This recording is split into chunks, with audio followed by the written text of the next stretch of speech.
Weekend.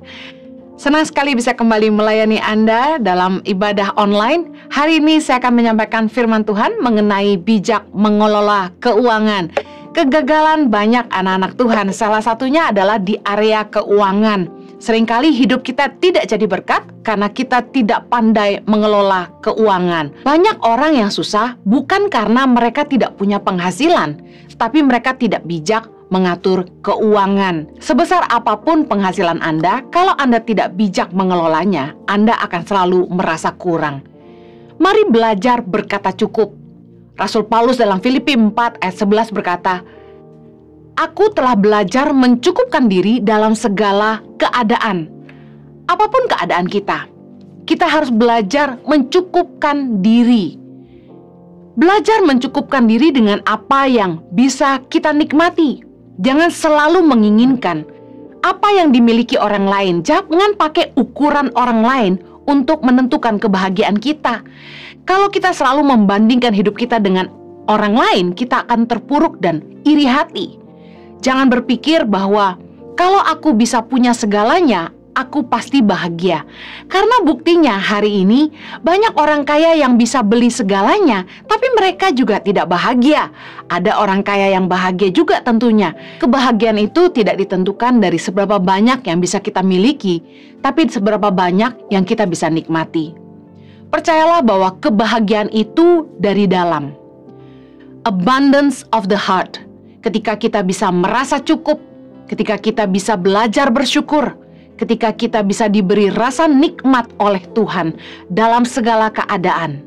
Tidak tergantung dari seberapa banyak uang yang kita miliki, tidak tergantung dari apakah kita punya barang-barang yang bermerek, yang branded, tidak terukur dari besar kecilnya pendapatan kita. Kita bisa bahagia dalam keadaan apapun, karena berkat Tuhan bukan diukur dari banyaknya jumlah, tetapi karunia untuk menikmatinya.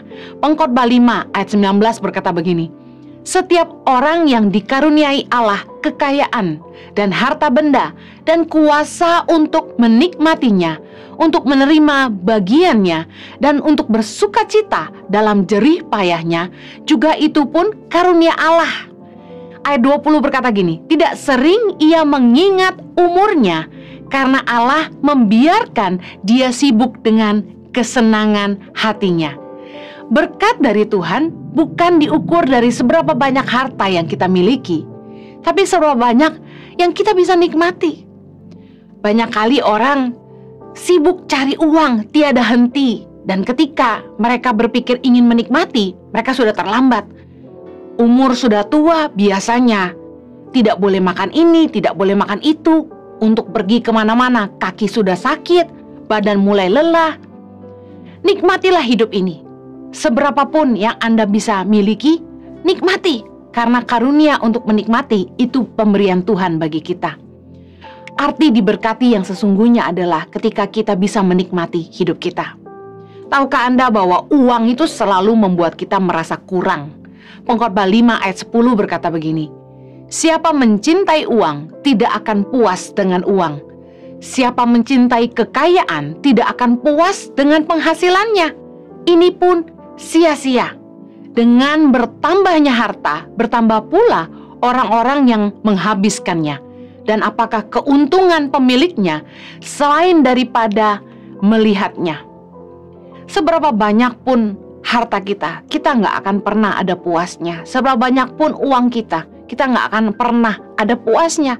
Karena uang punya sifat selalu membuat manusia merasa kurang. Berapapun penghasilan kita, nggak akan pernah ada cukupnya. Jangan pakai uang sebagai takaran untuk kebahagiaan. Karena uang itu akan selalu membuat kita tidak bahagia, selalu kurang.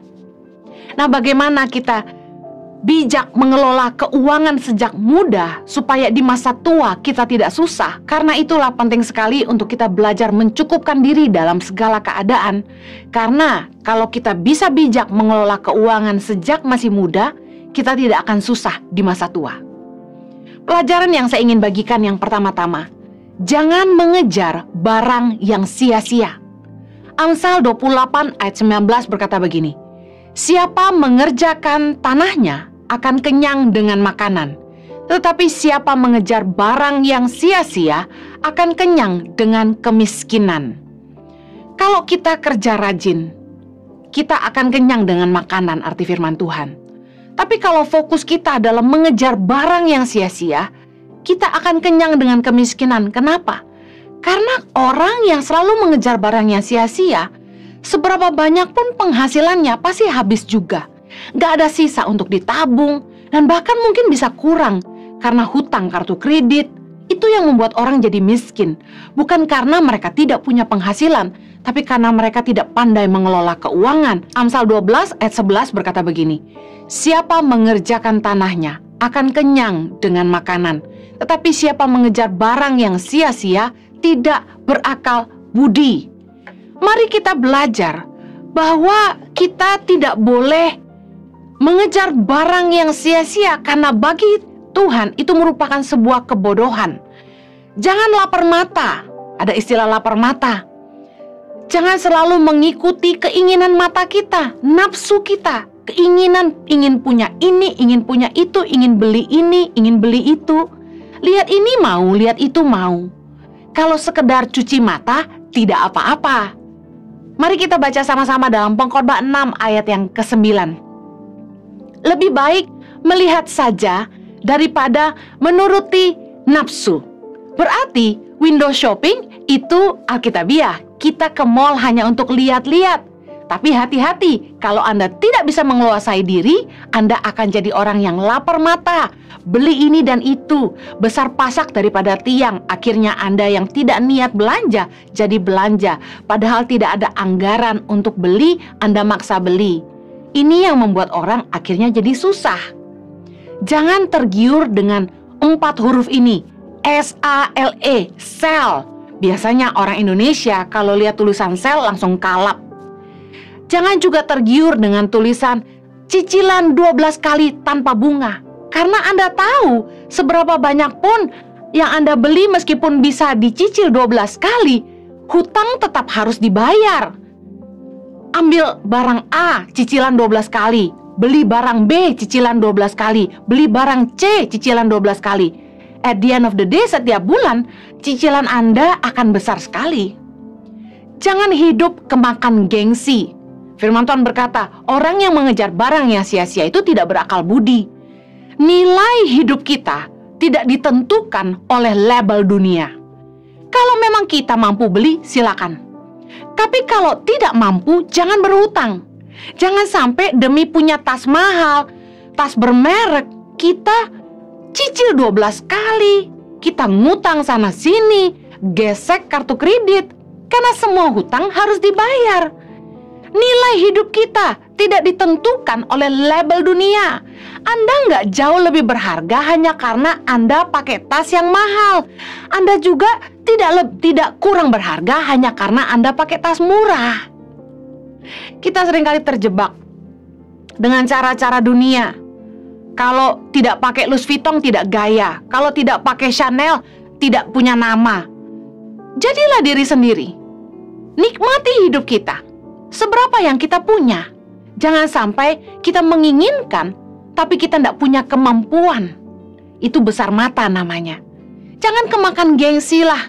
Bergaul dengan orang-orang yang punya uang lebih banyak dari kita.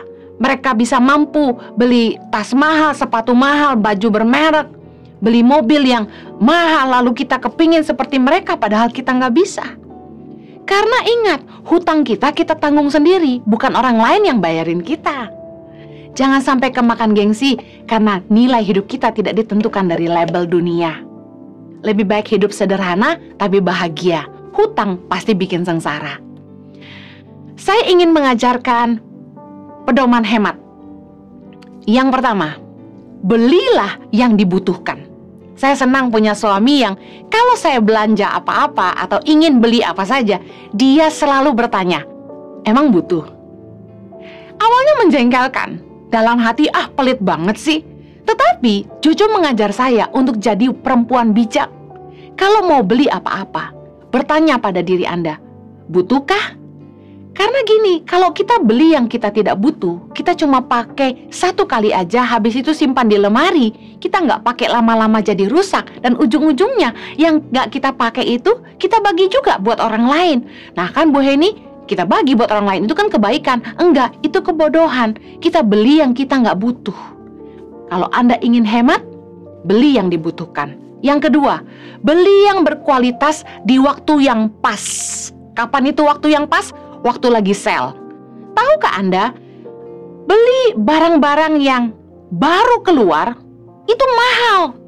Tapi kalau sudah lewat musimnya atau sudah ganti seri terbarunya, kita akan jauh lebih hemat. Kebanyakan orang mengejar barang yang baru keluar. Seperti kacang goreng. Padahal kalau kita mau sabar sedikit, harganya akan turun. Akan jauh lebih hemat. Mungkin untuk barang yang mahal kita bisa hemat 1 juta, 2 juta. Harus sabar. Di Australia kami punya kebiasaan. Kami hanya belanja ketika Natal dan juga ketika musim itu ganti. Kenapa? Kami beli baju winter saat masuk musim summer. Kami beli baju-baju hangat justru ketika sudah mau musim panas. Kenapa begitu? Karena harganya jauh lebih murah. Harganya bisa turun 70%. Murahnya luar biasa dengan kualitas yang sama. Belilah barang yang berkualitas, bukan asal yang murah. Saya sarankan kalau ibu-ibu mau bijaksana, selalu belanja barang yang berkualitas, tidak selalu bermerek.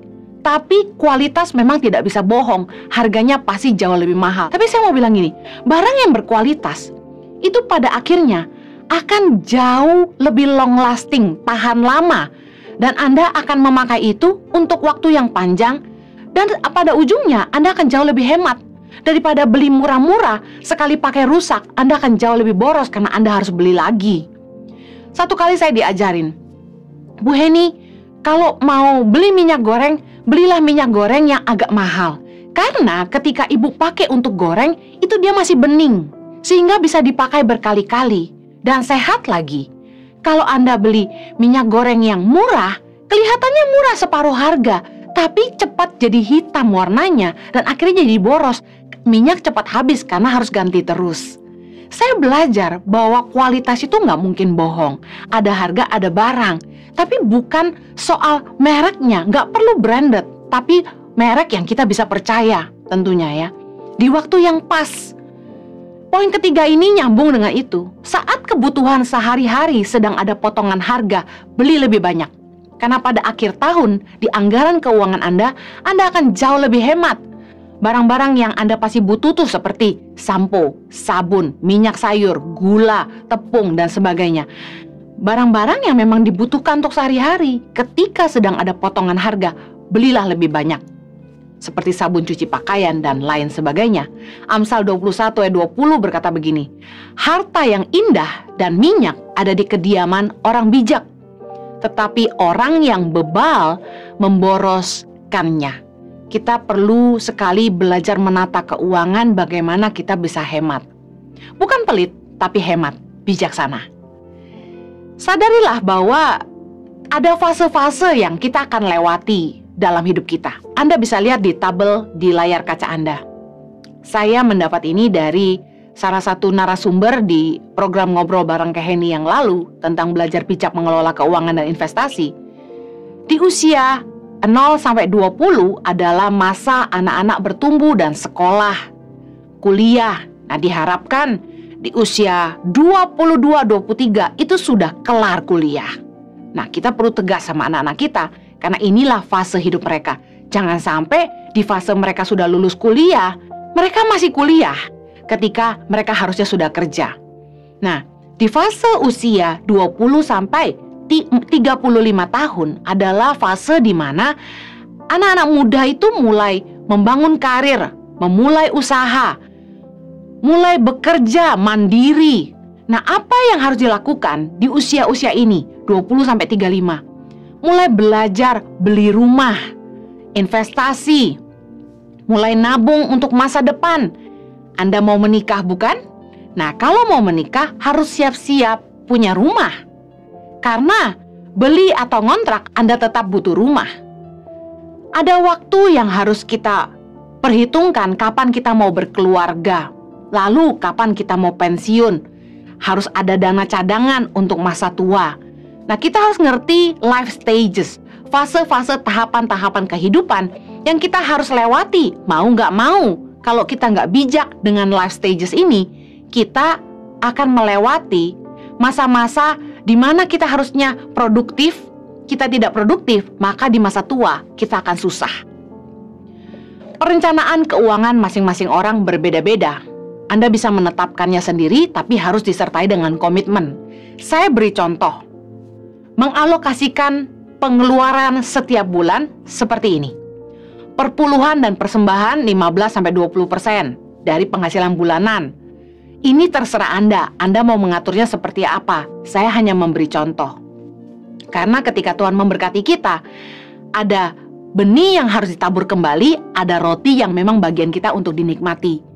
Nah, saya bicara benih, perpuluhan dan persembahan, taburan untuk orang tua, Anda nolong orang lain, dan lain sebagainya, itu 15-20%. Kemudian, kebutuhan konsumsi, kebutuhan pokok seperti makan, minum, tagihan listrik, biaya telepon, biaya transportasi, sekolah anak, dan lain sebagainya, 30-40%. Berikutnya, kewajiban kredit. Kalau Anda yang ada cicil rumah atau cicil kendaraan, tidak boleh lebih dari 30-40% dari penghasilan Anda. Kemudian sisanya, belajar menabung dan berinvestasi 10-20%. Kenaikan pendapatan bukan berarti menaikkan konsumtif kita. Artinya apa? Kita nggak akan bisa menikmati lebih kalau kenaikan pendapatan kita selalu diiringi dengan kenaikan gaya hidup kita. Ketika gaji naik, penghasilan bertambah. Kalau selalu diiringi dengan naiknya gaya hidup, naiknya pengeluaran, kita nggak akan pernah ngerasa ada lebihnya. Pas-pasan terus. Nah, bagaimana kita bijak mengatur keuangan? Pastikan kenaikan pendapatan jangan sama dengan kenaikan pengeluaran. Bagaimana cara membuat perencanaan keuangan? Anda bisa mengerjakan ini di Excel, di komputer, atau ambil kertas dan pulpen dan tulis. Buat pos pengeluaran bulanan. Bagi jadi 2 tabel, pisahkan kebutuhan pokok bulanan dan gaya hidup. Di bagian kebutuhan pokok bulanan, Anda bisa cantumkan kebutuhan makan, uang sekolah, tagihan listrik, air, dan lain sebagainya, transportasi kerja, dan lain sebagainya. Sedangkan di kebutuhan gaya hidup yang biasanya Anda lakukan, Anda bisa isi di situ. Kemudian, yang kedua, Anda harus mulai mengalokasikan berapa uang yang Anda mau tabung dan investasikan. Yang ketiga, pastikan Anda juga mengalokasikan berapa piutang yang Anda harus bayar. Pastikan Anda bayar tagihan-tagihan Anda, cicilan kartu kredit maupun tagihan listrik dan lain sebagainya tepat waktu. Karena denda dan bunga akan membuat pengeluaran kita bertambah. Tambahkan juga pengeluaran untuk asuransi, karena asuransi merupakan perlindungan bagi Anda dan keluarga. Sehingga ketika Anda sewaktu-waktu harus berobat, Anda tidak mengeluarkan uang lebih banyak. Hari ini sudah ada BPJS yang terbilang jauh lebih murah dibandingkan asuransi swasta. Anda bisa memilih apa yang Anda mau untuk diri Anda sesuai dengan kebutuhan masing-masing. Saran saya, setelah Anda membuat anggaran ini, kalau masih ada uang lebih, nikmati, habiskan. Karena banyak orang bisa cari uang tapi tidak bisa menikmati hidup. Akhirnya kita hanya kerja keras untuk mencukupi kebutuhan aja, kita jadi budak uang pada akhirnya.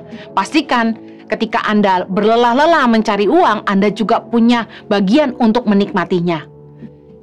Anda harus layak untuk menghargai diri Anda sendiri. Saya ingin share di bagian akhir khotbah saya mengenai investasi yang alkitabiah. Di Amsal 24 ayat ke-27 dikatakan begini, selesaikanlah pekerjaanmu di luar, siapkanlah itu di ladang, baru kemudian dirikanlah rumahmu. Anak-anak muda ketika baru lulus kuliah, pastinya akan cari kerja atau mulai usaha. Nah, ketika kita mulai bekerja, mempunyai penghasilan sendiri, ya sudah bekerja atau berusaha, memiliki usaha, fase berikutnya adalah bangun rumah, kata firman Tuhan. Investasi yang alkitabiah adalah menyediakan rumah tinggal. Mari belajar memiliki investasi sejak muda. Dengan punya cicilan untuk rumah atau KPR, kita akan disiplin menyisihkan setiap penghasilan kita untuk hal yang penting. Karena rumah adalah salah satu kebutuhan pokok manusia yang setiap orang pasti butuhkan, apalagi ketika mau berumah tangga. Ketika kita punya kewajiban untuk hal yang penting, yaitu rumah setiap bulan, kita akan cenderung lebih bijaksana menata keuangan kita sehingga uang kita tidak habis untuk hal-hal yang sia-sia atau yang kurang penting. Kalau Anda menghabiskan uang Anda untuk hal-hal yang kurang penting, maka Anda akan kehilangan hal-hal yang penting. Ingat bahwa ketika kita mulai berinvestasi sejak muda, ini benefitnya. Gaji akan naik terus, katakan amin. Tetapi cicilan KPR itu tetap sama. Katakan Anda mengambil cicilan 15 tahun, 20 tahun, atau 25 tahun. Nilai cicilan bulanan itu tetap sama. Tergantung bunga tentunya, tetapi gaji Anda naik terus. Dan nilai aset itu bertambah terus. Makanya saya sarankan anak-anak muda, ayo berinvestasi sejak muda. Saya sama suami dari sejak sebelum nikah, kami nabung sama-sama untuk bisa mencicil rumah kecil. Karena kami sadar bahwa rumah tinggal adalah kebutuhan pokok. Kalau saya pribadi tidak mau kontrak. Kenapa? Karena waktu kontrak itu juga tidak murah. Daripada uangnya saya bayar untuk kontrakan, lebih baik saya tabung supaya bisa jadi DP atau uang muka untuk cicilan rumah. Anggap saja investasi rumah itu adalah tabungan, yang sebenarnya juga merupakan investasi untuk masa depan. Karena kalau kita tidak butuh sekalipun, rumah itu bisa kita sewakan dan kemudian menjadi penghasilan tambahan. Bahkan dari uang sewanya bisa menutupi biaya cicilan bulanan untuk rumah itu sendiri. Percayalah, suatu hari nanti ketika Anda membutuhkannya untuk rumah tinggal keluarga Anda akan sangat berbahagia karena Anda sudah memulainya sejak muda. Bukan mewah tidaknya rumah yang menjadi target. Kita harus menyesuaikan dengan kemampuan sendiri, supaya jangan sampai cicilannya mencekik leher kita. Amsal 24 ayat 3 berkata gini, dengan hikmat rumah didirikan, dengan kepandaian itu ditegakkan. Artinya gini, kita harus berhitung baik-baik, kita harus mikir baik-baik bagaimana caranya supaya kita bisa mencicil rumah untuk masa depan kita. Jangan demi rumah besar sampai-sampai kita makan aja nggak bisa. Tadi saya bilang bahwa besarnya cicilan bulanan maksimal itu 30-40% dari penghasilan kita. Jangan lebih. Karena kalau kita punya cicilan hutang lebih dari itu, maka leher kita akan tercekik. Jangan sampai kita nggak nikmatin hidup juga, karena cicilan rumah itu lama, 15-25 tahun. Jangan sampai kita cuma makan tempe tahu aja. Kita harus juga menikmati hidup kita. Bagaimana supaya kita tidak tercekik oleh cicilan kredit rumah? Pastikan kita jujur ketika kita mengisi aplikasi KPR di bank, berapa pendapatan kita yang sesungguhnya. Jangan serakah, jangan sampai kita beli di luar kemampuan. Ada orang yang serakah sudah punya rumah satu, tapi dia tertarik untuk punya investasi lebih, dia beli lagi. Karena memang ketika marketnya bagus, investasi kita ada yang sewa, mungkin nggak berasa karena cicilan bisa ditutupi, bahkan juga biaya maintenance bisa ditutupi oleh penyewa kalau yang kita beli itu apartemen. Tapi juga pikirkan, bagaimana kalau tidak ada yang sewa? Maka pengeluaran strata atau maintenance pemeliharaannya menjadi tanggung jawab kita, plus kita harus bayar cicilan KPR-nya. Bijaksanalah, jangan sampai kita jadi orang yang serakah lalu malah mencekik leher kita sendiri. Lukas 14 ayat 28 berkata, sebab siapakah di antara kamu yang kalau mau mendirikan sebuah menara, tidak duduk dahulu membuat anggaran biayanya, kalau cukup uangnya untuk menyelesaikan pekerjaan itu. Baik-baik duduk berhitung. Jangan sampai kita serakah. Kita harus cermat dan cerdik dalam mengelola. Saya percaya bahwa rumah adalah kebutuhan. Dan yang saya tahu pasti bahwa Tuhan pasti menyediakan yang kita butuhkan. Kalau sampai kita serakah seperti yang tadi disampaikan tadi, kita beli di luar kemampuan, atau malah kita beli kebanyakan, sehingga kita kesulitan membayar cicilan, saya mau bilang itu kesalahan kita. Tapi kalau itu merupakan kebutuhan, kita tidak punya lalu kita butuh, saya percaya Tuhan pasti sediakan. Matius 6 ayat 31 dan 32 berkata gini, sebab itu janganlah kamu khawatir dan berkata, apakah yang akan kami makan? Apakah yang akan kami minum? Apakah yang akan kami pakai? Semua itu dicari bangsa-bangsa yang tidak mengenal Allah. Akan tetapi, Bapamu yang di sorga tahu bahwa kamu memerlukan semuanya itu. Artinya apa? Sejauh itu merupakan kebutuhan, saya yakin Tuhan pasti sediakan. Bapa di sorga tahu bahwa kita membutuhkan rumah. Anda beli atau ngontrak, Anda tetap butuh rumah. Kalau saya punya prinsip pribadi, daripada sewa, uangnya lebih baik untuk uang muka. Saya mau tutup dengan ini. Hari ini, bekerja dan berusahalah dengan jujur. Lakukan firman Tuhan. Lakukan semua usaha dan pekerjaan Anda di dalam kebenaran. Karena janji firman Tuhan, bahwa kalau kita mencari dahulu kerajaan Allah dan kebenarannya, maka semuanya akan ditambahkan dalam hidup kita. Mari bangun hidup kita di atas dasar kebenaran firman Tuhan.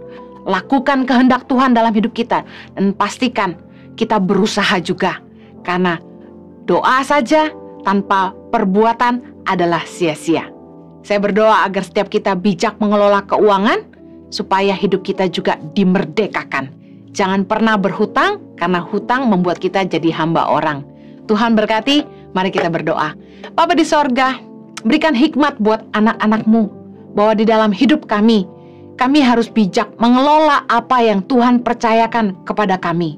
Hidup ini ada masanya, ada tahapannya. Kami harus bijak memakai waktu kami, ketika kami harus bekerja, ketika kami harus bangun rumah, ketika kami harus menikah, dan kami harus persiapkan dana untuk di masa tua. Tuhan, tolong anak-anak-Mu, biar kiranya hidup kami jadi terang, jadi teladan, tidak menyusahkan orang. Kami tidak berhutang kepada siapapun, bahkan kami yang jadi berkat buat orang lain di sekitar kami. Berkati Tuhan setiap perencanaan anak-anak-Mu, beri hikmat kepada setiap mereka. Demi nama Yesus kami berdoa. Amen.